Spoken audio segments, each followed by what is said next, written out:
안녕하세요. 오늘은 성경 연구 구약 25번째 책 다니엘 18번째 시간입니다. 오늘 10장에 대해서 같이 살펴볼 텐데요. 다니엘 10장 역사의 내막 선악간의 대쟁투에 대해서 그 역사의 그 비하인드 스토리라고 해야 될까요? 뭐 사람들 간에 뭐 강한 자가 약자를 치고 또 나라를 빼앗고 이렇게 하는 것 같지만은 그 너머에 그 역사의 뒷 배경에 있는 비하인드 스토리, 누구의 싸움인지 오늘 함께 살펴보도록 하겠습니다. 어, 다니엘 10장의 내용을 요약해 보면은 다니엘 10장의 이상은 페르시아 왕 고레스 제3년, 그러니까 BC 535년에 주어졌고 다니엘은 이때 약 88세의 고령이었습니다. 약 17세의 나이에 포로로 잡혀와서 느부갓네살의 학교에서 왕립학교에서 3년간 공부를 했고 또 박사가 되면서 총리로 세움받고 거기서 이제 바벨론을 위하여 충성하던 이 다니엘이 바벨론에 패하고 또 페르시아가 그 나라를 차지했을 때 다시 또 등용되어서 약 88세의 고령으로서 이 이제 다니엘 10장의 예언을 본 것입니다. 여기 88세 우리 송수복 집사님 88세신데 이랬습니다. 그러니까 지금 91세 우리 정보국 어르신 나는 할 일 없다 하지 마세요. 다니엘은 88세에 총리직을 했습니다. 여기 그것은 큰 전쟁에 관한 이상이었고 그러니까 다니엘이 10장에서 본 것은 전쟁에 관한 이상이라고 얘기합니다. 마지막 날에 내 백성이 당할 일이라고 다니엘서 10장 14절에 이렇게 깨닫게 하기 위해서 주어진 이상이었습니다. 다니엘은 그때 전쟁에 관한 이상을 보았으며 그리고는 세 일 동안을 금식하며 슬퍼하며 근신하였습니다. 오리스 3년 1월 24일에 다니엘은 강가에서 이상 중에 새벽 옷을 입고 숭근 띠를 띤 한 사람을 보았습니다. 그의 얼굴은 번갯빛 같고 그의 눈은 휘 같은 그분의 위엄을 놀라서 다니엘과 함께 갔던 사람들은 도망하여 숨었다라고 얘기하고 있습니다. 자, 다니엘 10장의 학습 포인트는 이제 3주 동안의 금식 기도. 다니엘서 10장 1절로 3절에 3주 동안의 금식 기도에 대한 이야기가 나오고요. 두 번째는 이제 강가의 인사. 그 다니엘이 히데길 강가에서 이제 미래에 있을 일에 대한 이제 이상을 보게 됩니다. 다니엘 10장 4절로 9절. 그다음에 구원자이신 하나님을 만나게 되는 일 다니엘서 10장 10절로 21절에 대해 이렇게 나옵니다. 자, 우리가 이제 다니엘은 거의 예언이잖아요. 그래서 예언 해석의 원칙을 이제 다니엘서와 계시록에서 곳곳에서 성경 곳곳에서 이렇게 말씀하는데 그 예언 해석의 원칙을 먼저 살펴보겠습니다. 성경이 바다라고 이렇게 바다로 등장할 때 그 예언 해석에 있어서 이 바다는 사람들이 모여 사는 많은 세상을 뜻합니다. 그것이 이사야 17장 12절과 계시록 17장 15절에 이렇게 근거하고 있습니다. 물 나오면 그것은 사람들, 백성들을 얘기하는데 그것도 계시록 17장 15절에 얘기하고 말씀하고요. 짐승이 등장할 때는 상징하는 짐승과 비슷한 특성의 나라. 뭐 아까 그 다니엘 7장에서는 어떻게요? 사자, 날개 달린 사자. 그다음에 뼈를 문뭐 갈빗대를 문 곰. 그다음에 머리가 네치고 날개가 네딸린 표범. 뭐 이렇게 무섭고 놀라운 짐승 뭐 이렇게 쫙 나오잖아요. 이런 짐승들은 그 상징하는 짐승과 비슷한 특성 나라를 뜻한다고 다니엘 7장 17절에 얘기합니다. 그다음에 머리나 어떤 왕권이나 국가 혹은 강력한 세력을 얘기한다고 다니엘서 7장 6절과 8장 8절로 9절에서 말씀합니다. 여자가 또 등장하는데요. 여자는 어, 아주 정결한 여자는 교회를 얘기하고 좀 허락한 교회, 그러니까 음녀를 이렇게 얘기하는데 음녀는 어, 뭐가 나와요? 음녀는 타락한 교회를 상징합니다. 자, 그래서 여기 또 일일 뭐 한때 어두때 반때 그래서 1260일 뭐 이렇게 이런 게 나오는데 성경상의 예언상의 하루는 1년으로 계산합니다. 에스겔 4장 6절과 민수기 14장 34절에서 얘기했죠. 그래서 한 달은 30일이고 1일을 1년으로 계산하면 30년이 되겠죠. 그것도 계시록 11장 2절, 13장 5절에서 얘기합니다. 그 다음에 한 1년이고 360일인데 그것은 360년을 가리킨다. 다니엘 12장 7절과 계시록 13장 5절에서 얘기합니다. 그 다음에 바람, 풍운이 울고 뭐 이렇게 얘기를 하죠. 그것은 전쟁이나 정치적 소용돌이, 재앙을 말한다고. 예레미야 24장 32절과 스가랴 7장 14절에서 얘기합니다. 그래서 이것이 예언 해석의 원칙이에요. 성경에서 예언을 풀 때 아무렇게나 풀면 되는 것이 아니라 성경적인 이렇게 근거에 의해서 바다는 사람들이 많이 모여 사는 새, 물은 땅과 아니 사람과 백성 여기 얘기한 대로 저희가 풀면 되겠습니다. 자 이제 10장의 말씀 들어가서 돌아가서 살펴보면요. 10장 다니엘 10장과 12장은 다니엘이 본 네 번째 이상이에요. 그리고 다니엘이 이제 7장에서 한 번 받고 8장에서 받고 9장에서 받고 이제 10장과 12장 이렇게 쭉 보는데요. 이것이 바로 다니엘의 이제 네 번째 계시입니다. 그러면 다니엘이 이상을 본 것은 언제였죠? 아까 때도 말했죠. 고레스 3년. 그래서 다니엘은 왜 예루살렘을 돌아가지 못했는가? 이렇게 보니까 다니엘 10장 1절에 바사왕 고레스 제 3년에 아까 얘기했죠. 그러니까 535년 맞나요? 맞아요. BC. 벨드사살이라 이름한 다니엘에게 나타나는데 그 일이 참되니 곧 전쟁에 관한 것이라. 다니엘이 그 일을 분명히 알았고 그 완성을 깨달으니라 라고 이렇게 얘기한 볼 수 있습니다. 아니, 예루살렘을 돌아가지 못했을까? 에스, 에스라서에 보면은 그 고레스 원년에 그 귀환령을 내려요. 예루살렘으로 돌아가서 거기서 성을 건축하도록 귀환령을 내리는데 많은 사람 돌아갔어요. 근데 다니엘은 안 갔어요. 왜 그랬을까요? 다니엘은 이때 세움을 받았죠. 아마 그래서 그 일을 하느라고 또 총리를 하면서 도와줄 수 있는 것을 준비하기 위해서 돌아가지 않았나 이렇게 생각됩니다. 여기 이제 다시 한번 저기 다니엘 10장은 말씀을 살펴보면은 다니엘 10장은 다니엘이 본 네 번째 이상입니다. 다니엘서 10장에서 12장은 연속되는 한 묶음을 봐야 돼요. 그래서 다니엘 7장에서 12장 사이에 4개 이상을 보았습니다. 7장은 벨사살 원년에, 8장은 벨사살 3년에, 또 9장의 이상은 다리오 원년에, 그리고 마지막 이상을 본 것은 페르시아 왕 고레스 제3년에 이렇게 시간차를 두고서 이상을 봤습니다. 앞에 다니엘 뭐 2장이나 이런 데서는 느부갓네살이 본뭐 꿈이고 뭐 이런 거였는데 는 다니엘이 직접 본 이상들입니다.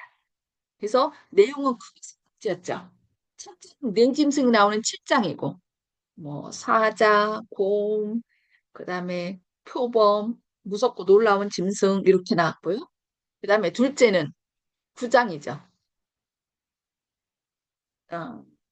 8장과 9장. 수량과 수렴소가 나오고 왜냐면은 이때는 이제 대속사적인 그러니까 부속사적인 얘기를 했기 때문에 거기에 관계된 수량과 수염소로 얘기를 했고 그래서 2000 300주에 대한 얘기가 나오는 그 해석이 어, 나오는 3장과 9장 이상입니다. 그리고 4장은 이제 10장에서 12장인데요. 여기는 이제 사치가 아니고 역사 서술식으로 기록된 10장에서 12장 문자적으로 그냥 전에는 뭐 큰 짐승이 나오고 뭐 뿔이 나오고 뭐 이렇게 나왔는데 이 10장과 12장을 쭉 살펴보면은 그냥 직접 사람 이름, 뭐, 여자의 딸, 뭐, 누구 왕, 뭐 이런 식으로 문자적으로 나옵니다. 그래서 이 10장은 세 번째 부분의 서론이에요. 그러니까 10장에서 12장 그 계시 가운데 서론 부분이 10장입니다. 이 역사의 그 뒷배경에 누가 있는지, 누가 주관하고 있는지를 먼저 10장에서, 오늘 배울 10장에서 얘기해 주는 것입니다. 그래서 11장은 이제 본론이고 12장은 결론입니다. 자, 스승은 BC 535년이며 다니엘이 88세쯤 되는 때입니다. 아까 얘기했었죠? 그래서 고레스 1년에 호피한 조서가 내렸고 또 그 이듬해에 스룹바벨이 42,360명의 포로와 733 7,337명의 종들을 데리고 예루살렘을 향해 떠났어요. 그러나 성전 건축은 주변 민족들의 반대로 지지부진하게 됐어요. 이때 이제 사람들이 거기 살았는데 거기서 이제 성전을 짓겠다고 하니까 이제 같이 짓자. 그러니까 안 너희는 섞인물이고 너희는 뭐 이제 무상숭배자들이야. 그러면서 이제 그들을 배제시킨 거죠. 그러다 보니까 어떻게 해요? 이 사마리아 사람들이 이제 반대하기 시작한 거죠. 그리고 왜 다니엘은 그토록 사모하던 예루살렘이 돌아가지 않고 남았을까? 여기 아까 뭐랬어요? 아까 이제 몇 살이었어요? 다니엘이 88세. 고령이었고 고령인데 다시 집을 떠나서 이렇게 돌아가는 것이 좀 어려운 나이죠. 그리고 유대인들을 위해서 궁중에서 일이 있는 있잖아요. 총리고 본인이 총리로서 뒤에서 그 귀환해서 예루살렘을 다시 재건하는 일을 도와줄 일이 있을 것이라는 어떤 확신이 있었기 때문이 아닐까 생각합니다. 자, 10장의 말씀을 또 계속 살펴보면요. 다니엘이 3주씩이나 슬퍼하고 금식하며 기도한 이유가, 기도했다고 했는데 그 이유가 무엇일까요? 여기 다니엘 10장 2절, 3절을 보면은 그때 나 다니엘이 이래 동안을 슬퍼하며 슬이래가 차기까지 좋은 떡을 먹지 아니하며 고기와 포도주를 입에 대지 아니하고 또 기름을 바르지 아니하더라라고 얘기를 해요. 왜 그랬을까요? 여기 보니까 고레스 왕 제3년에 다니엘의 마음을 심각하게 하는 일이 많았답니다. 왜냐하면 2300주야에 대한 8장 14절의 예언을 들었는데 어때요? 그 내용이 도대체 뭔지 몰라요. 그리고 70주일에 대한 이상도 다니엘의 마음을 우울하게 했습니다. 어디를 보아도 하나님의 백성들에 대한 핍박과 고난이 도처에서 기다리고 있는 것처럼 보였습니다. 그리고 께서 약속하신 대로 고레스 원년에 1차 석방령이 내렸으나 어때요? 귀국길에 나선 사람들은 4만 2천여 명. 그리고 주변에 그 반대로 어떻게 했어요? 2년이 지났어도 성전 재건을 못했어요. 그러니 어때요? 이 다니엘이 어떻게 됐을까요? 너무 마음이 아팠겠죠. 그래서 다급해진 다니엘은 기도하지 않을 수밖에 없었다는 것입니다. 이렇게 하나님께 기도를 하다 보니까 무슨 일이 있었어요? 이제 고레스 3년에 다니엘은 이제 어디에서 무슨 이상을 보았습니까? 여기 보니까 다니엘서 10장 4절에 첫째 달 24일에 내가 일이라 하는 강가에 있었는데 그때에 내가 눈을 들어 바라본즉 사람이 세마포 옷을 입었고 허리에는 우바스 순금띠를 띠었더라. 누굴까요?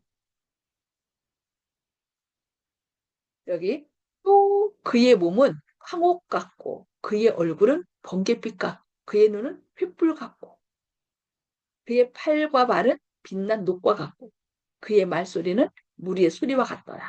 이 환상을 나 다니엘이 홀로 보았고 나와 함께 한 사람들은 이 환상은 보지 못하였어도 그들이 크게 떨며 도망하여 숨었느니라. 누구예요? 여기 나온 사람이 또 예수님이시겠죠. 이 여러 가지 묘사를 보면은 그 계시록 1장 13절로 15절에 보면은 전무섬에서 본 예수 그리스도의 모습과 비슷해요.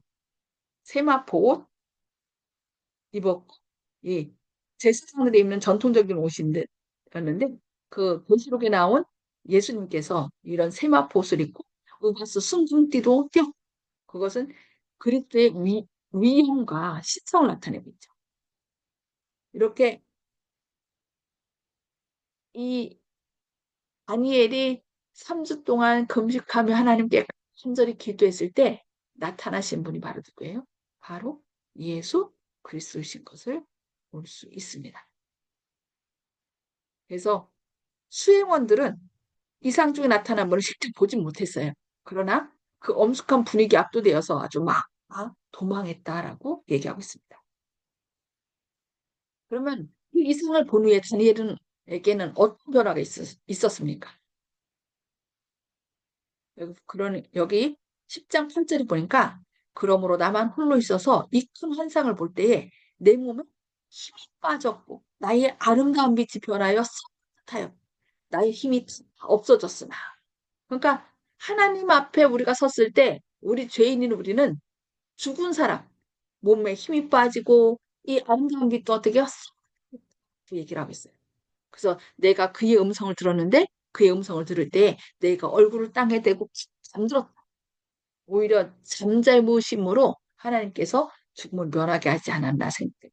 그래서 한 손이 있어 나를 어루만지기로 내가 떨었더니 그가 내 무릎과 손바닥이 땅에 닿게 일으키고 내게 이르되 큰 은총을 받은 사람 다니엘아 내가 네게 이르는 말을 깨닫고 일어서라. 내가 네게 보내심을 받아내리라 하더라. 그가 내게 이 말을 한 후에 내가 떨며 일어서니.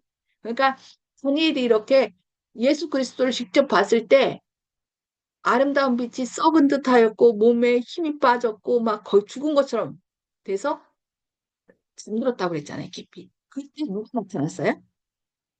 바로 늘 나타나는 가브리엘 천사겠죠. 가브리엘 천사가 나타나서 이렇게 그를 위로하는 것을 볼 수 있습니다. 다니엘이 금식 기도를 드리던 3주 동안 이 가브리엘은 세력과 씨름하는 페르시아 왕 고레스의 마음에 그가 영적 영향력을 끼치고 있었습니다. 12절로 13절에 나옵니다. 반대로 스키드 세력은 고레스에게 백성을 능가하고 예루살렘 성정 재건을 중지하도록 강렬하게 충동질하였습니다. 이에 고레스는 결정의 갈림길에서 머뭇거리고 있었습니다. 상대로 이 고레스가 하나님의 백성들에게 선정을 내리지 못하도록 막그 오히려 하도록 하고 가브리엘은 어떻게 했어요? 가브리엘은 하나님의 뜻을 전해 그러면 안 된다. 너는 하나님 성정을 하나님께서 예언한 사람이잖아요. 고레스 나의 종이라고 나를 나의 기름 부음 받은 자 종이라고 이렇게 나와요. 그러니까 그 사이에서 가브리엘 천사와 그 시간 사이에서 이 갈등하는 고레스의 모습을 봅니다. 그래서 역사 그 뒷배경 우리는 때로 나를 미워하는 사람을 미워하고 그러는데요. 우리는 뭘 봐야 되냐면 이 그 역사의 뒷면에 있는 사람과 예수님의 그 싸움을 봐야 됩니다. 그래서 그 사람을 미워하지 말고 어떤 지도자들이나 내가 미워하는 누구가 있을 때 그 사람 안에 역사하시는 성령님께서 역사하셔서 주님의 뜻을 이룰 수 있도록 그러니까 나를 미워하지 말고 주님의 뜻을 이루게 해달라고 우리가 간구해야 되겠습니다. 여기 결국 미가엘이 와서 가브리엘을 도와주므로 사탄의 세력은 격퇴당했습니다. 사탄은 보레스의 마음에 더는 충동질을 하지 못했으며 보레스는 사탄 세력의 방해 공작을 벗어나 하나님의 뜻대로 행하기로 결심하였다라고 얘기하고 있습니다. 이렇게 이 가브리엘은 안심하고 다니엘에게 올 수 있었다. 그러니까 3주 동안 누가 막았다고 해요? 바사 국군이 막았다라고 얘기를 하는 거예요. 자, 첫째는 가브리엘은 다니엘을 어떤 이름으로 불렀습니까? 뭐라 했어요? 은총을 받은 사람 다니엘아. 와, 천사로부터 이런 말을 듣는다면 너무 행복하겠죠. 근데 다니엘은 이런 은총을 받았다는 얘기를 한 번이 아니라 세 번을 들었대요. 그러니 얼마나 진짜 은총을 받은 삶일까요?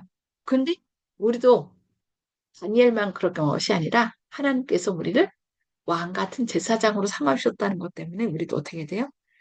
힘을 내야 되겠죠. 하나님 앞에 다니엘이 무릎 꿇고 하나님의 뜻을 구하기 위하여 금식하며 기도한 것처럼 우리도 겸손히 주님 앞에 나갈 때 하나님께서는 우리를 이렇게 세우시고 왕같이 제사장으로 삼으신다는 것을 기억해야 되겠습니다. 그러면 여기 보니까 가브리엘이 뭐라 했냐면은 바사 왕국의 군주가 21일 동안 나를 막았다라고 했어요. 사람이 천사도 막을 수 있다는 말일까요? 여기 바사 국군은 도대체 누구일까요? 여기 그런데 바사 왕국의 군주가 21일 동안 나를 막았으므로 내가 거기 바사 왕국의 왕들과 함께 머물러 있더니 가장 높은 군주 중 하나인 미가엘이 와서 나를 도와줍니다. 이제 내가 마지막 날에 내 백성이 당할 일을 내게 하러 왔노라. 이는 이 환상이 오랜 후에 일임이니라 하더라라고 얘기하고 있습니다. 이 말씀을 좀 살펴보면요. 여기 가브리 막은 바사 왕국의 군주는 과연 누구였을까요? 누가 어떤 강력한 군주이길래 승하는 일도 막을 수 있었을까요?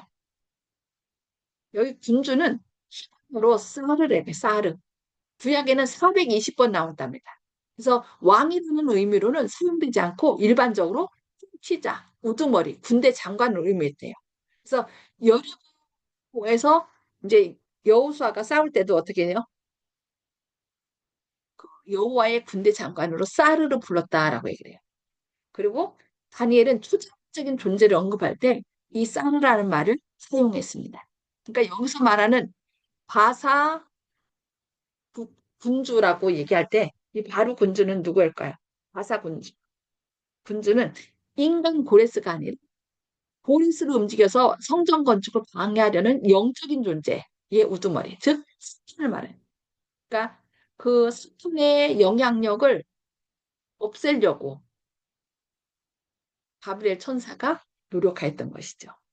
그리고 미가엘이 네 민족을 후회하는 군주라고 선언되었으므로 바사 왕국의 군주도 미가엘에 대항하는 어떤 영적인 존재라고 보는 것이 합리적이라고 이렇게 얘기하고 있습니다. 그래서 이 10장에서는 이 역사의 뒷면에 있는 비하인드 스토리, 결국 사람 한 사람을 두고 하나님의 세력, 하나님의 선한 영향력과 사단의 악한 영향력이 서로 거기서 전쟁을 벌이는 것을 우리는 볼 수 있습니다. 그래서 우리는 때로 사람을 미워하지 말고 그가 사단의 악한 영향력에서 벗어나 하나님의 선한 뜻을 행할 수 있도록 그렇게 기도해야 되겠습니다.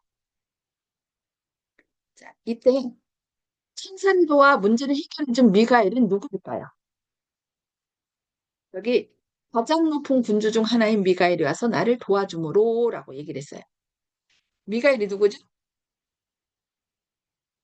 여기 미가엘이 와서 도와주어서야 승리를 얻을 수 있었다라고 얘기해요. 미가엘은 뜻이 뭐예요? 누가 하나님과 같으냐라는 뜻이에요. 그래서 성경에 5번 나옵니다. 다니엘서 10장 13절, 21절, 12장 1절, 유다서 1장 9절, 계시록 12장 7절 이렇게 미가엘이라고 나오는데 모두가 선악간의 대쟁투가 벌어지는 장면에서 구원자와 승리자로 나타납니다. 그래서 이 미가엘은 누구예요? 미가엘은 바로 그리스도를 얘기합니다. 천사장으로서의. 그러니까 전에는 천사장이 누구였어요? 스탄이죠. 루스벨이었죠. 루스벨이 하나님의 그 자리를 넘보면서 도전했기 때문에 이 루스벨이 하늘에서 쫓겨나고 그 다음부터는 이제 천사장의 역할을 예수님께서 대신하는데 천사장으로서의 이름을 미가엘이라는 이름으로 이렇게 취한 것을 볼 수 있습니다. 그래서 예수하면은 우리를 구원하기 위하여 이 땅에 오신 우리를 자기 백성을 저희 죄에서 구원할 자라는 뜻의 예수 그리스도고 천사장으로서의 이름은 이제 미가엘이라는 이름으로 사용한 것을 볼 수 있습니다. 그러면은 여기 다니엘서 10장 16절부터 20절까지의 내용은 무엇입니까? 천사는 그의 사명이 무엇이라고 하였습니까? 그가 바사 왕국과 싸우러 나가지만 나간 후에는 헬라 군주가 이를 것이며 그 싸움은 오직 미가엘만이 도울 수 있다라고 말했습니다. 무슨 뜻일까요? 여기 10장 20절에 보니까 그가 이르되 내가 어찌하여 네게 왔는지 네가 아느냐? 이제 내가 돌아가서 바사 군주와 싸우려니와 내가 나간 후에는 이스라엘 아니야 헬라의 군주가 이를 것이라. 그러면서 21절에 오직 내가 먼저 진리의 글에 기록된 것으로 네게 보이리라.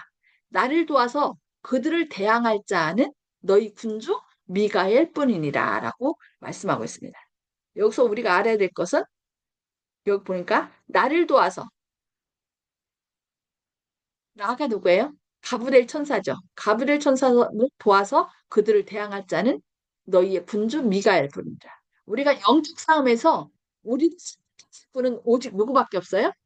예수 그리스도밖에 없어요. 그래서 예수님을 주인으로 삼으라고 얘기를 하는 거예요. 예수님을 주인으로 삼을 때 예수님이 이루신 지혜와 의로움과 거룩함과 구원함이 바로 우리의 것이 되는 것입니다. 자, 이것을 늘 기억하시면서 여기 이 부분은 그러니까 다니엘 10장이죠. 10장 마지막 부분은 10장의 예고편입니다. 천사가 10장부터 12장까지는 한 이상이에요. 마지막 이상. 근데 10장은 서론 부분이고 11장은 본론이고 12장은 결론입니다. 그래서 천사가 이제 내가 돌아가서 바사 군주와 싸우겠다는 것은 시아의 왕들에게 악한 영향을 끼쳐서 이제 예루살렘이 회복되는 것을 방해하는 악의 영들과 싸우겠다는 것입니다. 그래서 보리스가 중건 조선 내렸죠. 그런데 계속 반대 상수에 의해서 마음이 흔들리고 있었어요. 그리고 그 이후에 보리스 이후에 등극할 왕들도 그 이스라엘 회복을 계속 방해한 일이 있었습니다. 그래서 강력한 힘을 가진 가브리엘도 사탄의 세력과 싸우는데 어려움을 겪었어요. 왜냐면은 이 가브리엘보다 그 루스벨이 천사 장이었잖아요. 그러니까 좀 힘들었나 봐요. 그러나 군주 미가엘은 바로 누구예요? 예수님. 예수님이 천사장으로서의 이름이에요. 미가엘은 직접 간섭하셔서 악의 세력을 대항하고 물리치셨음을 얘기합니다. 그래서 시아의 왕들이 뜻을 거역하고 이스라엘 백성들이 성전을 회복하는 것을 반대할 경우에 누가 이르리라? 헬라의 세력에 의해 결국 멸망할 것이라는 말씀을 10장 마지막 절에서 하고 있는 것입니다. 자, 여기 다니엘 10장의 영적 교훈은 이제 역사의 뒷배경, 선악간의 대쟁투에 대해서 이렇게 얘기를 하면서 지구의 역사는 선악간의 대쟁투의 역사임을 우리에게 얘기합니다. 그리고 우리가 사는 삶의 현장에서도 선악간의 대쟁투가 있습니다. 내가 하나님 편을 택할 것인지 아니면 사단 편을 택할 것인지 날마다 우리는 결정을 해야 됩니다. 그리고 누구만이? 미가엘, 그리스도만이 우리에게 승리를 주실 것이라는 것을 꼭 기억하시기 바랍니다. 그래서 이 역사의 그 비하인드 스토리, 오직 예수 그리스도 안에 있을 때만 우리가 사단을 물리치고 승리할 수 있다는 것을 기억하고 날마다 예수님과 더불어 승리하는 저와 여러분 되기를 바라면서 시간이 2분밖에 남지 않았기 때문에 기도하고 마치도록 하겠습니다. 기도하시겠습니다. 하늘에 계셔서 저희를 사랑하신 아버지, 오늘 다니엘서 10장을 통하여 역사의 배후, 사단과 하나님과의 그 싸움에 대해서 알려주시니 감사합니다. 주님, 저희는 보이는 것을 통하여 또 어떤 우리에게 속상한 일을 했을 때 그 사람을 미워하고 하지만 주님, 오늘 역사를 통하여 그 모든 사람의 이면에 악한 천사와 사단과 하나님 편이 서로 우리 안에서 주님의 뜻을 이루고자 어, 서로 대쟁투를 벌이고 있음에 대해서 배우게 됩니다. 주님, 저희가 사람을 미워하지 말게 하시고 주님 편을 선택할 수 있도록 우리 주변에 어려움을 겪고 있는 사람들을 위하여 기도하게 하여 주시옵소서. 지금도 선악간의 대쟁투에서 어느 편을 택할지 고민하고 있는 주님의 자녀들을 위하여 기도하게 하시고 그들이 주님 편을 택함으로 승리할 수 있도록 오늘도 성령으로 붙들어 주시고 예수 그리스도께서 그 마음의 주인이 되셔서 승리할 수 있도록 주님 오늘도 그들 안에서 역사하여 주시옵소서. 주님의 크신 사랑과 은혜가 오늘도 저희와 함께 하시고 저희로 승리케 하실 것을 인하여 감사드리오며 또 오늘도 병상 중에서 주님께 호소하는 주님의 자녀들이 있습니다. 이상호 장로님, 김성호 집사님, 또 많은 분들, 주님 오늘 또 능력의 발로 붙드시고 그 어려움을 통하여 인간의 연약함을 깨닫고 오직 우리를 승리케 하시는 분은 예수 그리스도밖에 없음을 깨닫고 주님 안에서 승리케 하여 주셨길 바라오며 예수님의 이름으로 간절히 기도합니다. 아멘. 네, 감사합니다. 하나님의 사랑과 은혜가 함께 하시기를 기도합니다. 믿음으로 승리하시기 바랍니다. 감사합니다.